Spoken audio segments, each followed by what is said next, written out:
Hi guys, how are you all doing? A big warm welcome to my channel. Um, yeah, I seem to not be having good lighting. I don't know if you guys can see me. Um, yeah, we'll just have to do it like this. Unfortunately, I've got a bad lighting here. But the way it works with the camera at least. So what I want to do with you, I just want to go through my quarterfinal preview. I like to see the fourth round end, and then I can actually know who's in the quarterfinals and preview for you. But unfortunately, there's a time difference, so it's a bad time. And then if I wait another day till sort of this time, then the quarterfinals would have started. So then I can't really preview. So I'm going to have to estimate who's going to be in the quarterfinals, even though it's not official, which is not what I like to do, but time differences and other things are preventing me from doing it. Usually in a Grand Slam, I'm able to do it that way, but we're just going to go with what we have for now. So, for the quarterfinal preview, first I just want to talk about the Nadal match, right? Nadal's lost to Tiafoe in 4 sets, right? Like, you wonder why these guys like Nadal, Federer, Djokovic win so much, right? What you can really tell is when they lose, you can really look at that and you can really just see yeah, you can really just see like what needs to happen for them to lose, right? Like Tiafoe had one of the best matches of his life, and Tiafoe played very very good, right? It's not really likely that he'll be able to do that again. It might be the best match of his whole career. He was sort of at a 10 out of 10. Nadal was about a 2 out of 10. And even with all those things happening, there were still things that, like, key points in the fourth set that Nadal messed up. One, he got up a break. So usually when you're trying to come back, you're Nadal, Djokovic, Federer. If you come back and you get a break up in the fourth set, you run away with the fifth. You've got all the momentum. You're the experienced guy. You take it, right? And you can't afford to give them that early break. Nadal gets the break in the fourth set, but then he gives it right back like he's the unexperienced guy. But then even though he gave, which never happens, usually you can't let them get up a break early because they get the confidence and momentum. Even if they've had a bad day, you're having a great day, they're going to steal it from you. But Tiafoe gave Nadal that break in the fourth set, and Nadal acted like he was the nervous guy. He just gave it right back. Then, after giving it back, TFO said, "Hey, I'll give you even another chance. I'll go down 15-40. So you'll be 1 point away from going up a break ahead of me the second time." And even though TFO gave him that, Nadal gave it back a second time. Now that's huge. Like I said, you give someone like Nadal in the big moments a break in the fourth set, have all the momentum, go in the fifth set, have the experience, the confidence, and all of that. Very rarely you win. But if you're lucky enough to get out of it and get back on serve, you can't give him a break again and go down 40-15, give him a second chance to go up a break in the fourth. But somehow Nadal lost both opportunities. And then all the momentum was against him, all the confidence. He's had all the chances in the world. He couldn't convert, and now he's left with no confidence. Tiafoe's saying, well, if I've given you all these chances and you can't do anything, you're not to be afraid of. So then TFO goes and finishes it.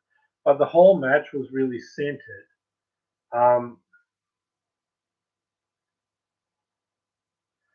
yeah, like what I want to say is, like in this match, right, with Nadal, um, to even make it close and to even make it come down to those big points, if Nadal was off and TFO was out on his normal day, Nadal still gets away with it. If TFO's on fire and Nadal's playing well, Nadal still wins it. It needs to be where TFO's in a match of his life and Nadal's off. That's the only way. And then even then, there were a few key points Nadal could have still won it. Even with that, like I said, his upper break, if he just holds serve, brings it into a fifth, he probably wins. And even when he gives back his service break, he's got another chance at 15-40 to go up a break again. If he gets that, he probably wins the match too. That's even with his terrible day and Tiafoe's great day. So that's why guys like Nadal don't lose much, because you need him to have a bad day, you need the opponent to have the match of their life, and you need Nadal to mess up opportunities like that, even with all of that. The chances that all happen in a match is very low, which is why it doesn't happen. The comment is that Nadal was looking old. I wouldn't say old. I would more say this injury in Wimbledon, what it's done is it's cost him, where he's lost at Wimbledon and he can't train before the US Open properly. He couldn't really serve leading up to this match. So these type of guys, you've seen him lose at Wimbledon early, where they serve huge, they just go for it, they attack his second serve, they take risks. Nadal's improved serve has been able to take that away from him, because when he's serving well, their return isn't good enough. So they'll get back a short ball, Nadal will hit forehand, or Nadal will have a rally where he starts ahead, he'll shut them out. So they can't go for it on his serve and take risks anymore when Nadal's serving well. So even when they're serving well, it's just two guys holding. They miss a few first serves because they have to keep serving great, and Nadal breaks. That's for the Nadal we saw at the Australian Open, right? But because he's not been able to practice his serve, serving is not something that comes naturally to Nadal. It's something that he's not good at, but if he works really hard, he can make it good. But that's to do that, he needs to have the chance to say, I'm not good and I'm doing it well now because I put all this time and effort and work. If something comes in the middle to prevent him to have that chance, then the serve will just go back to a normal clay court to start the rally. And then that's when these power guys can say, I'm just going to serve huge, go for it. If he doesn't have a huge serve, I'm just going to go for it. He's going to try to rally. I'm going to go for it. It's a fast court. You see, but when Nadal's serving big, he's getting 3 points. He's getting serve plus forehand. He's getting rallies at either head. And they can't have a go. They can't attack on Nadal's serve. So, but the thing of it is the serve is something that he's not naturally good at, and he needs a lot of practice at it.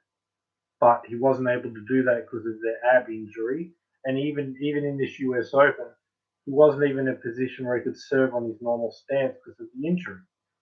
And then leading up to the US Open, he couldn't serve at all. So if you're like an Isner and you don't do it, and it's just something you're naturally great at, and you can just switch it on, like if Nadal rallying on clay courts, he can do that. He didn't have a good preparation for the French Open. He won. Because that's something that he's naturally good at, he can just switch on without practice. But fast court tennis, things like serving, it's something that takes a lot of effort and a lot of time. And if he's able to put that in, yes. But if not, no. And unfortunately he wasn't. So I really think that Wimbledon, and he might have looked tired and older, perhaps because when you can't put in the like to have fitness at an older age, you need to put 10 times the effort. Fitness comes better when you're younger. And people might not understand that at Nadal's age, he's put so much more effort to get that level of fitness like he was when he was 25. But again, if you can't train, you can't put that effort in, that 10 times more effort to get that high level of fitness, then again, he's going to look old because that's what age does to you. You need to put more time in it to get that fitness at this age. And he couldn't because of the injury at Wimbledon. So that really think that injury actually took 2 Grand Slams from him. So yeah, that's basically it. But Tiafoe had a great day. He was terrible, and the big moments where you can't get down a break in the fourth, or Nadal will run away. Nadal didn't take advantage, and then Tiafoe gives him another chance to get up a break, and again Nadal can't convert. So even with his bad day, Tiafoe's great day, there were still chances. But Nadal's out, and that's the way I see it. So now I'm just going to preview the semi-final. First of all, the remaining two fourth round matches, I'll preview them. I think Isner's going to beat Vashka in straight sets. He'll overpower him. Alcaraz will beat Cilic in 4 sets. He'll just get enough returns in play to get Cilic in enough rallies and just overpower and out-rally Cilic and win this in four sets. So we're going to do the quarterfinals. Rublev TFO. I just think after the huge win over Nadal, he's like he said, I can't even think about it. This is his like grand final, his championship. He wants to party. He's not going to be able to focus after this. He's just going to think, well, who cares about Rublev? Look what I've done. And I think that's going to cause him to not be able to come with high intensity. Rublev looked like he's playing great, so I think Rublev's just going to get him in rallies, have more power on his rally shots, and Nadal serve better and push TFO around, expose his lack of movement. And again, TFO will be hard to concentrate. There'll be a big letdown after all the effort or the emotions that he put in. Like I said, this is the match of his life. He threw everything. Now he's got nothing left. So, and emotionally and physically, well, Rublev's going to play great and get him in rallies, push him around, expose his lack of defense and consistency and power. And TFO won't just be able to go at it while a guy is defensive. And Rublev will serve better than Nadal. So 4 sets to Rublev over Nadal. Another quarterfinal is Berrettini-Rudd. I think Berrettini is just going to serve huge with the forehand. He's going to overpower Rudd. Rudd won't have a chance to get in long grinding rallies.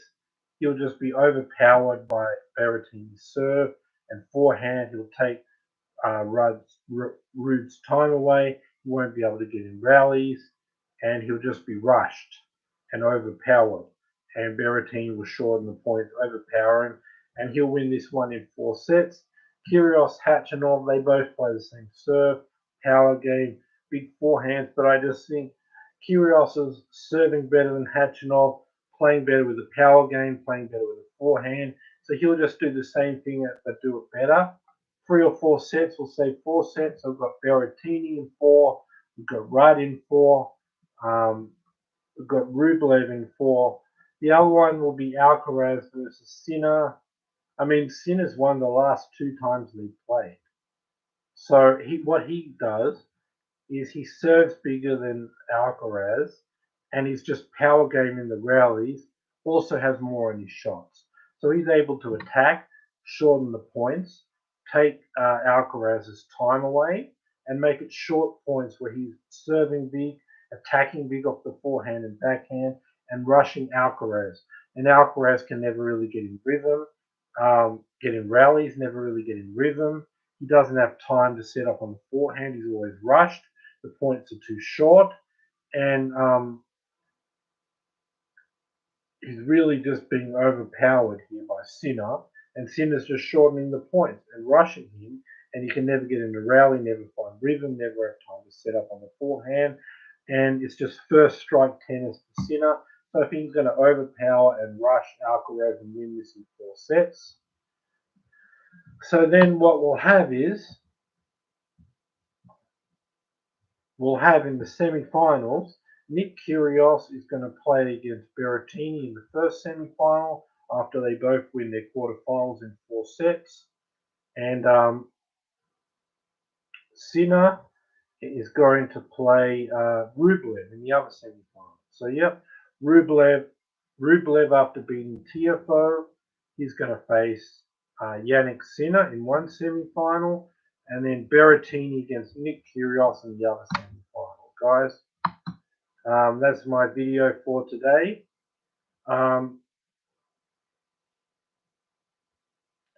Yeah, I think that Alcaraz is the next guy to take over the game, but I think as of this moment he's having a problem with Sinner, and I think he's probably the best player in the tournament now. But I just think like the way to beat him, we saw it from Zverev at the French Open, we saw it from Sinner a couple of times, where what you do is you've got to have a big serve, you've got to attack early in the point, you've got to rush him, you've got to overpower him, you've got to not let him in the rally, have rhythm, have time to set up in the forehand, but you've got to do it consistently, so you can't just be a power guy who makes a whole lot of errors. And guys like Zverev and Sinner just have that part of the game, and I just think that It's going to be a tough rivalry between Sinner and Alcaraz. It'll be like a Federer and Nadal rivalry, I see. But right now, it's going to Sinner, and it'll be harder to do it maybe on a slow clay court. But I think here Sinner's going to get it done, 4 or 5 sets. So yeah, I'm really seeing in this semi-finals. We'll have a Kyrgios Berrettini semi-final, but we'll also have a Sinner versus Rublev semi-final. That's how I see it. But I think the next big thing in tennis, for sure, in the future, 2023 and beyond, is Alcaraz. But right now, he's having trouble with Sinner and a trouble with that style of play. So, so yeah, that's the way I see it for now. So guys, please subscribe, bell notification, thumbs up. Have a great day or night. Be back here for my next video. It'll be after the quarterfinals. I'll do a semi-final preview. So come back for my 2022 US Open semi-final, where we should see in these semi-finals, Kyrgios against Berrettini and Sinner against Rublev. So, but again, what I'm saying is we are going to we're going to wait and see. I might be wrong. Alcaraz might win, but whoever's there in that semi-finals, I'll preview that for you. So come back in a couple of days for my semi-final. Subscribe, bell notification, thumbs up. Have a great day or night, and be back here. The semi-finals are on Friday. I hope to do a video Wednesday, Thursday as these quarterfinals end. So a semi-final preview in a couple of days. Be back for that. Subscribe, bell notification, thumbs up, and be back in a couple of days. Hope to see you guys soon. Thanks for being with me, guys. Hope to see you guys in a couple of days for my semi-final preview. Bye for now.